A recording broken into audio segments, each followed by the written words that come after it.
Hey everybody, welcome back to my layout. This will be a layout update video for October 2019. Let's take a look at what's new on the layout. So first we'll take a look at new stuff on the layout. So I had shown it in a few videos back with this Rapido B unit here. I ended up getting a decoder for that one, so it's running now. Put a Loksound version 5 in there. So it's a 21 pin. It was super easy to install. Literally just unplug the wiring harness and then you plug this little chip in and then that's it.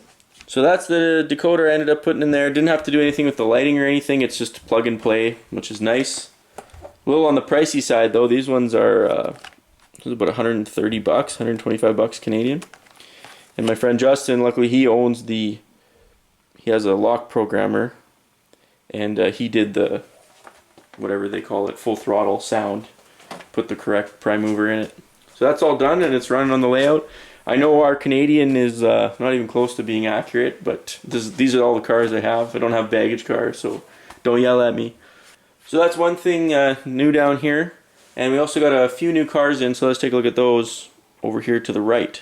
So some new rolling stock that came in quite a while ago actually. I think I might be a couple months late with this. But we just got them out of the box. So the first set, these three here, that's an Athearn Genesis 3-pack, new run. Union tank car, 13,000 gallon acid tank car. We'll take a close look at those. Behind them is the newest run of the Atlas Centerbeam flat cars, 73 foot center partition car in CN, the brown, and TTX trailer train yellow there. So let's take a close look at those. So these Athearn Genesis tank cars, super nice. The piping, the brake rigging on the side, everything is aero straight. Really nice paint job. I like that it's got the Responsible Care logo on the left there beside the Procor letters. One thing though, so these come with the roller bearing trucks from Athearn, and I mean they're great, they look awesome, but not a single one had all the roller bearing caps on when I opened the box. So I think this one was missing too. You can see there, it's missing a roller bearing cap. So there's a bunch of them loose in the box that I've got to glue on. Each one was missing at least one roller bearing cap, so that's kind of disappointing. But it's the nature of those things. They're really hard to, I mean they're just glued, it's plastic glued onto the end of a tiny metal axle, so they're really delicate. One thing that is also kind of a bummer is that they don't give you any extras in the packaging. So like Scale Trains, when they do their roller bearing trucks, they give you a full set of extra roller bearing caps in case you lose some, because they are tiny. I have one here. They're tiny. So I gotta have to glue those back on with CA glue. So it would be nice if they gave you a few extras in case you lose some, or like my cars, or you lose them in transit or something. But anyway, we'll roll these by and take a close look at them.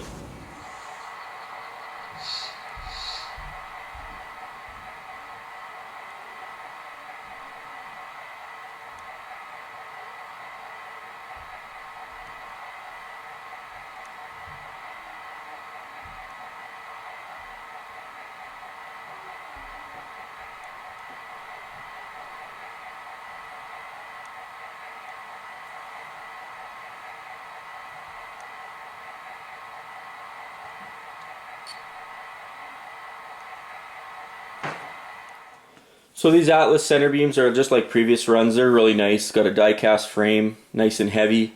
The detail on them is awesome and the printing's really crisp. The only issue I have personally with these is they come with those Atlas Accumate or whatever they are couplers. Absolutely brutal. Those will be coming off and I'll be putting Kadees on them.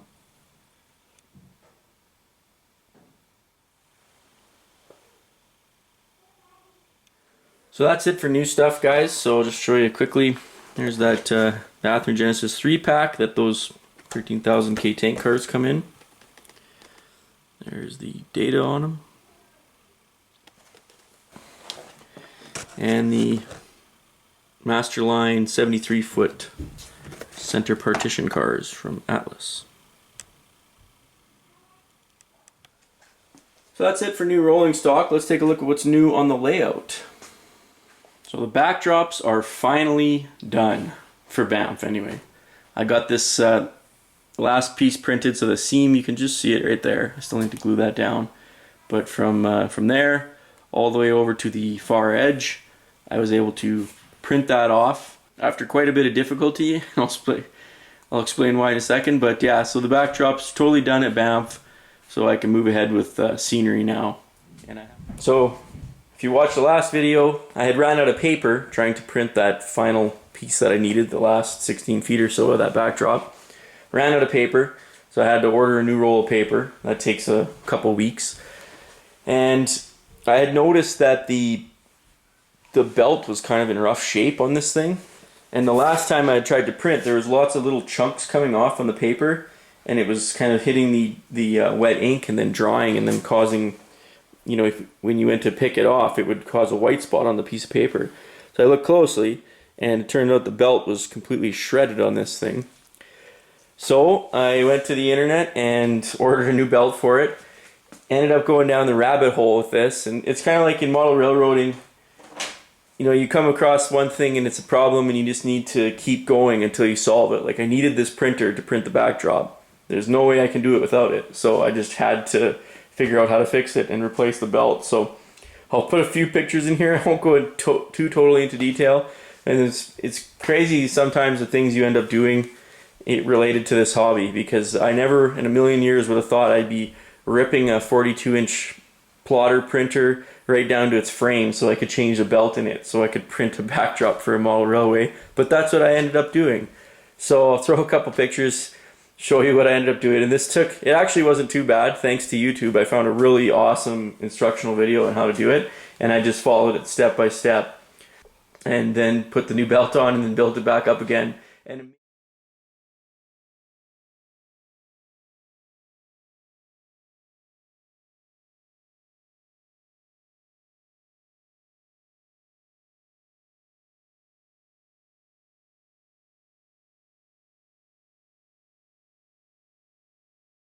And amazingly pressed the power, hit print on my computer, and it worked. And it's great because I need it for the rest of the layout.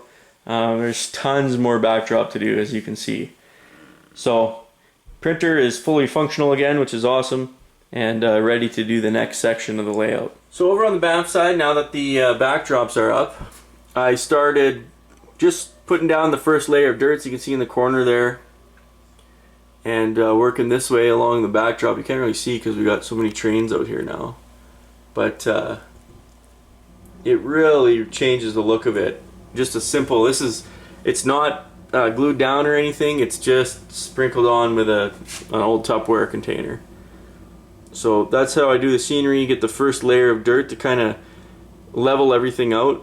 You'll be able to see where I stopped there. So I stopped at Banff, and I'll get the static grass applicator out, and I'll do it all, and the ballast, and I'll do it all at one shot. So that's actually one thing I'm waiting for. I needed a lot of ballast, so I'm trying to figure out a way to get 25-pound bag of ballast from Scenery Express up here to Canada and not pay an arm and a leg for it. So that's what I'm working on right now. Get the ballast, get a ton of static grass, and then I should be able to go at the scenery and just kind of do it all in one workflow, and just maybe do 5 or 6 foot sections at a time. So in the meantime, while I'm waiting for the ballast, I'm going to work on the foundation here at Banff, this station platform. So I don't know why I left it till now, but I need to finish, at least paint it, get it to a sort of semi-finished state of painting, paint the curbs on it, and then glue the whole thing down and get it secured to the layout before I can go in scenery all around it. So that'll be this next month's project. So another thing that I'm going to be working on over the next month and throughout the winter is working on these static grass trees and making a boatload of them. So right now, as it stands, and I've kind of gotten a lull here, since I uploaded that tree making video, I haven't made any. Kind of need to get back at it here, but as of today, the tree count is at 27. 27! I got a lot of work to do. So that's what I'm going to be working on probably throughout the winter. But I'll leave the airbrush booth set up for tree making. I got my drill in there, and I'll be just busting these things out all winter long, hopefully. I think I'm going to need probably, I don't know, I'm thinking around 400 to finish Banff. So long way to go on the tree making. That'll wrap up this layout update, guys. As always, thanks a lot for watching, and we'll see you next time.